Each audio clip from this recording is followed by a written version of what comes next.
അതൊക്കെ വിദ്യാഭ്യാസ മന്ത്രി പറഞ്ഞിട്ടുണ്ട്. CPIയുടെ ഒരു എതിർപ്പ് അവഗണിച്ചുകൊണ്ട് സർക്കാർ അതിലൊരു മുന്നോട്ട് പോകുന്ന സാഹചര്യം ഉണ്ടായത്. ബഹുമാനപ്പെട്ട വിദ്യാഭ്യാസ മന്ത്രി എല്ലാ കാര്യങ്ങളും പറഞ്ഞിട്ടുണ്ട്. കൂടുതൽ കാര്യങ്ങളുണ്ടെങ്കിൽ അദ്ദേഹം വിശദീകരിക്കും.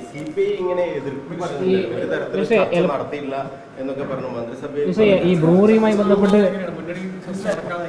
പാലക്കാട് ഇന്നലെ മിനിസ്റ്റർ നടത്തിയിട്ടുള്ള ഒരു പ്രസംഗം ബ്രൂവറിയുമായി ബന്ധപ്പെട്ട് ഇപ്പം പഞ്ചായത്ത് എതിരെ രംഗത്ത് വന്നിട്ടുണ്ട്. മിനിസ്റ്റർ അവിടെ പോകാൻ അല്ലെങ്കിൽ അവിടെ ആളുകളെ കാണാനോ സംസാരിക്കാനോ പോലും തയ്യാറായിട്ടില്ല.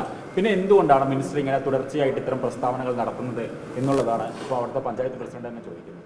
സർക്കാർ അംഗീകരിച്ച മദ്യനയത്തിൻ്റെ അടിസ്ഥാനത്തിലാണ് സർക്കാർ അംഗീകരിച്ച മദ്യനയം നടപ്പാക്കാനുള്ള ചുമതലയും അവകാശവും ഗവൺമെൻറ്റിനുണ്ട്. അത് പലതവണ വ്യക്തമാക്കിയതാണ്. ഒറ്റ കാര്യമാണ് അതുകൊണ്ട് ഉദ്ദേശിക്കുന്നത്, കേരളത്തിന് ലഭിക്കേണ്ട വരുമാനം, ഇവിടെ വരേണ്ട നിക്ഷേപം, ഇവിടെ ഉണ്ടാവേണ്ട തൊഴിലവസരം.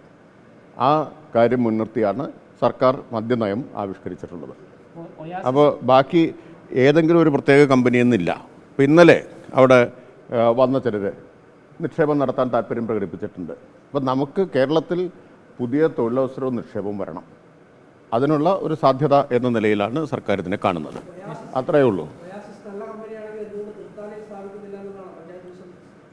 ഞാൻ ആളുകൾ പറയുന്നു ഓരോന്നിനും ബാലിശമായ ഓരോ ചോദ്യത്തിനും എന്നോട് മറുപടി വരേണ്ട കാര്യമില്ല. ഞാൻ മറുപടി വരേണ്ട കാര്യമില്ല. ശരി, മദ്യനയത്തിനെതിരായ കാര്യങ്ങളല്ലേ നടക്കുന്നത് എന്നുള്ള ചോദ്യം വരുന്നുണ്ട്. കാരണം ഘട്ടം ഘട്ടമായി മദ്യം ഒഴിവാക്കുക എന്ന മദ്യനയം വായിച്ചിട്ടുണ്ടോ? ഞങ്ങൾ അംഗീകരിച്ച LDF അംഗീകരിച്ച സർക്കാർ അംഗീകരിച്ച മദ്യനയമല്ലേ? ആ മദ്യനയത്തിന് പൂർണ്ണമായും അനുസൃതമായിട്ടുള്ള കാര്യങ്ങളാണ്.